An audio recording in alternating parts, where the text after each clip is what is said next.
Kan berkali-kali saya bilang, jangan Anda kira Anda berkuasa. Enggak, Anda itu cuma duduk di punggung harimau dan hanya menghitung waktu. Anda digigit, Anda dijungkalkan.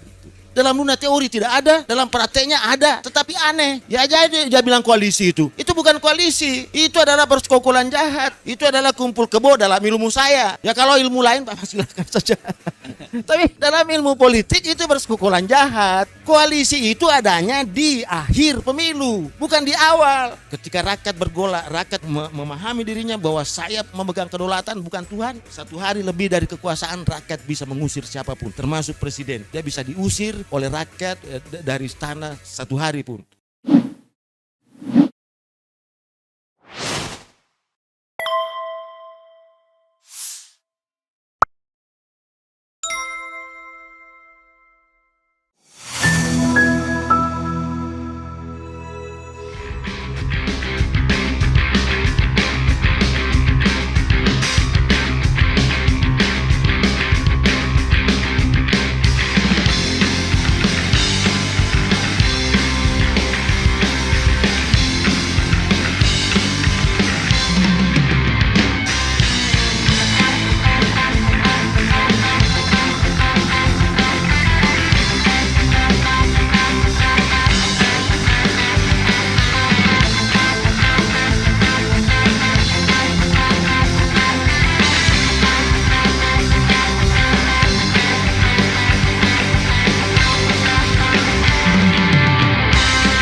Yang saya ingin soroti, ya yang pertama tadi itu ada aspirasi, ya ada aspirasi untuk penambahan jabatan. Terus yang kedua demokrasi, kan ini payungnya, ya ini payungnya. Bapak Ibu izinkan saya masuk ke ruangan kuliah ya, supaya saya tidak kelihatan bahwa saya punya kepentingan itu. Saya mulai dengan pertanyaan yang sangat mengagumkan. Apa keunggulan demokrasi? Ya sehingga dia lebih hebat daripada teokrasi, monarki dan aristokrasi. Apa keunggulannya? Ya, keunggulannya Bapak Ibu sekalian, karena kekuasaan nanti yang beroperasi pada penguasa, yang memberikan legitimasi dan justifikasi ada pada rakyat. Kalau monarki kan titisan Tuhan. Jadi untuk mengetahui kekuasaannya menyimpang atau tidak mau ditanya Tuhan. Tuhan tidak ada kan? Tidak ada dalam pengertian susah gitu kan? Teokrasi juga begitu. Kosmologi politiknya bahwa penguasa itu adalah wakil Tuhan. Sama aristokrasi juga begitu. Bahwa penguasa itu adalah pelayan Tuhan. Nah yang menarik, demokrasi itu suara Tuhan. Dan suara Tuhan itu rakyat. Jadi keunggulan demokrasi adalah, monarki kan ada rakyat juga Pak. Teokrasi juga ada rakyat. Aristokrasi juga ada rakyat. Tapi tidak berdaulat. Nah yang menarik ini, ada satu bentuk pemerintahan namanya demokratein. Banyak orang memerintah orang banyak. Tapi rakyat yang berdaulat. Artinya apa? Kalau you berkuasa, hati-hati. Jangan sampai Anda mengatakan saya berkuasa tapi Anda tidak punya legitimasi dan justifikasi politik. Itu sebenarnya intinya yang saya mau bilang. Kan berkali-kali saya bilang, jangan Anda kira Anda berkuasa. Enggak, Anda itu cuma duduk di punggung harimau. Dan hanya menghitung waktu, Anda digigit. Anda dijungkalkan. Saya mau bertarung. Itu yang pertama. Sulit membayangkan demokrasi tanpa pemilu. Absurd. Gitu. Untuk demokrasi modern yang diekspor Amerika, yang kita pakai sekarang. Sulit membayangkan demokrasi tanpa pemilu. Dan sulit membayangkan ada pemilu, tidak ada peserta pemilu. Dan peserta pemilu itu harus infrastruktur politik khusus, namanya partai politik, dan atau warga negara yang memiliki kriteria. Ini yang apa pentingnya pemilu ini. Nah demokrasi itu adalah pemerintahan representatif yang dipimpin oleh otoritas sipil, dibentuk dan dijalankan oleh otoritas sipil hasil pemilu. Otoritas sipil itu institusi politik yang bergerak atas dasar mandat kedaulatan rakyat. Karena itu, berbicara tentang pemilu, tidak ada kekuasaan yang legitimate, yang memiliki justifikasi dalam demokrasi kalau tanpa melalui pemilu. Khusus jabatan hasil pemilu. Karena itu tidak ada dasar untuk mengatakan pemilu ditunda. Tidak ada dasar. Kecuali memang darurat. Nah, darurat itu darurat kesehatan. Yang tidak memungkinkan berkumpul untuk disebut pemilu. Jadi tidak ada tuh. Jangan coba-coba tunda pemilu. Kecuali kalau darurat, darurat perang, darurat militer, darurat sipil, darurat kesehatan boleh. Ini saja contohnya ini Pak. Misalnya, satu daerah itu, satu negara itu dilanda gempa. Tapi tidak semuanya. Itu tidak ada penundaan pemilu. Pemilu tetap dijalankan, kecuali kalau semua negaranya gempa boleh. Tapi kalau hanya sebagian, itu masuk kategori pemilu susulan. Betapa pentingnya itu pemilu itu. Yang saya mau katakan adalah setiap pejabat yang menjabat jabatan politik hasil pemilu, tidak melalui pemilu, itu haram hukumnya. Tidak absah itu. Itu bisa dijatuhkan itu. Itu aja. Ini ilmu. Anda mengatakan, Pak Mulyadi, itu kan undang-undang, konstitusi. Iya. Saya baca, itu ada dalam undang, ada konstitusi. Tapi kebenaran sains yang saya miliki tidak bisa diuji oleh undang-undang. Enak aja loh. Kebenaran sains yang saya pelajari tidak bisa diuji. Hanya bisa diruntuhkan oleh teori itu sendiri. Berdasarkan masukan praktek. Siapa yang bilang partai boleh mencalonkan kader partai lain? Dalam ilmu sains yang saya miliki. Siapa? Itu kan cuma akal-akalan saja. Ada partai politik mencalonkan kader partai lain. Itu aneh itu. Dalam dunia politik, dalam dunia teori tidak ada, dalam prakteknya ada, tetapi aneh. Ya aja dia bilang koalisi itu. Itu bukan koalisi, itu adalah persekongkolan jahat. Itu adalah kumpul kebo dalam ilmu saya. Ya kalau ilmu lain Pak silakan saja. Tapi dalam ilmu politik itu persekongkolan jahat. Koalisi itu adanya di akhir pemilu, bukan di awal. Kenapa tadi saya katakan? Demokrasi adalah sistem pemerintahan representatif. Karena itu peserta yang menang dalam pemilu harus mengantongi suara representatif minimal. Itulah sebabnya kita kenal namanya parliamentary threshold.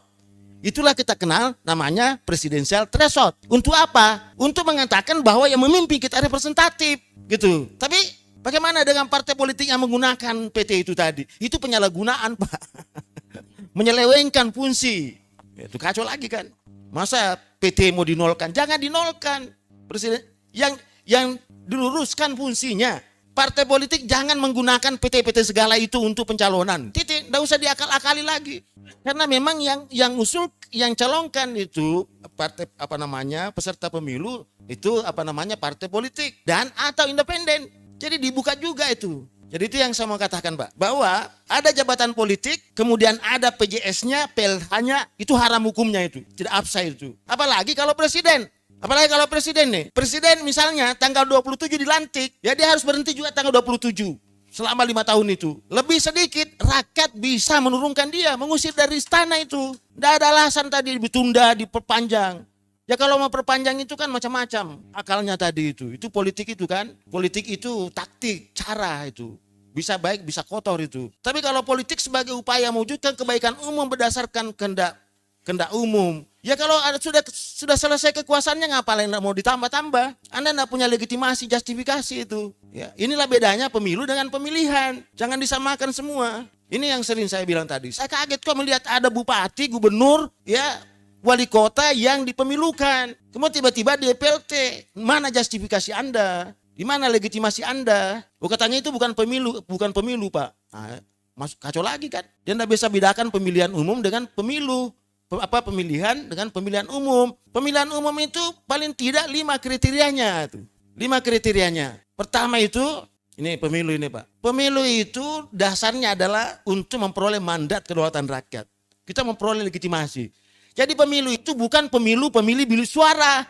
50 plus itu kuantitatif. Orang matematika yang cocok itu. Tapi kalau orang saya politik kualitatif tidak cocok itu. Biar Anda menang pemilu karena Anda curang itu. Itu 1000 kali 0. Tidak ada gunanya itu. Karena tadi berbicara tentang legitimasi, justifikasi politik. Nah kalau penguasa, orang yang menang dalam pemilu tetapi dia curang, artinya dia tidak punya legitimasi dan justifikasi politik. Karena itu dia pasti menjalankan kekuasaan dengan penuh manipulasi. Pasti itu. Makanya di resim yang curang pemilunya, pasti penguasanya melakukan manipulasi, propaganda, agitasi, pencitraan itu. Dan yang kedua, melakukan suap politik, bujukan, iming-iming, dikasih uang, barang, jasa, kekuasaan, termasuk pangkat dipertukarkan itu, jabatan dipertukarkan, dikasihkan iming-iming. You dukung saya supaya Anda saya jadikan ini. Itu suap itu, ya. Nah, coba apalagi juga melakukan koersi, Pak. Itu bahayanya itu. Dia melakukan koersi, ya, teror dan intimidasi. Ya, itu kan luar biasa. Nah, saya katakan tadi kekuasaan itu kan salah satu sebagiannya adalah kekuatan. Lalu kekuatan itu basisnya senjata dengan otot, Pak. Makanya jangan main-main itu dengan kekuasaan. Itulah pentingnya pemilu tadi. Ya, dia diselenggarakan, ada penyelenggaranya, Pak. Pemilu itu. Dan penyelenggara itu harus independen, dia harus mandiri dan otonom, harus ada pesertanya. Terus dilaksanakan secara bertahap. Tahapan pertama dalam pemilu itu adalah pembuatan regulasi. Kelihatan itu pemilu itu curang atau tidak. Regulasi tahap pertama. Yang kedua tahap apa? Itu tadi, cara pemilih. Pendaftaran pemilih dulu. Kalau DPT-nya daftar pemilih tuyul, daftar pemilih setan, DPS katanya daftar pemilih sementara, tapi sementara isinya setan semua. Katanya daftar DPT, daftar pemilu tetap, tapi isinya tuyul, iya kan? Orang meninggal masih ada namanya. Dibilangin kenapa enggak kasih keluar itu? Dia bilang susah dikasih keluar, Pak, karena tidak ada surat matinya. Kan susah lagi itu. Jadi Anda biarkan di situ, akhirnya nanti macam-macam. Saya lama mengawas pemilu itu. Ya, saya lama jadi petugas pemilu itu, pengawas pemilu itu. Bagaimana caranya itu kecurangan itu. Nah, itu tidak boleh dilakukan itu. Nah, jadi intinya yang saya mau bilang ya tadi, nah hasil pemilu itu, Pak, orang yang memiliki suara representatif. Jadi dia memiliki mandat politik. Karena itu dia memiliki legitimasi dan justifikasi politik. Bapak tahu kalau orang berkuasa, banyak oposisinya, banyak pembangkangan, entah itu diam atau terus terang, berarti ada masalah dalam pemilu itu. Itu bahayanya demokrasi, Pak. Jadi jangan main-main dengan pemilu. Jangan main-main dengan pemilu. Kenapa? Begitu pentingnya, tidak boleh ditunda. Kenapa kalau ditunda? Nah ini tadi kan ada di negara lain kan wapres itu pembantu, ya kita diskusikan tadi. Ya dalam demokrasi wapres itu ban serep, Pak. Bayangin kalau meletus bannya itu. Harus punya ban itu kan. Karena tidak boleh diambil penggantinya di luar pemilu, Pak. Itu dasarnya itu. Siapa tahu ada yang bertanya, kok bisa serendah itu? Enggak, begitu pentingnya. Karena Anda enggak bisa memerintah saya kalau Anda enggak punya legitimasi politik.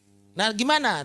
Dalam demokrasi salah satunya adalah pemilu tadi. Jangan Anda main dengan pemilu. Karena itu jangan tunda, laksanakan. Bahwa ada kekurangan, itu kita perbaiki. Nah, ada juga cara-cara yang ekstra konstitusional tadi. Itulah hebatnya kekuatan rakyat tadi. Saya bilangnya.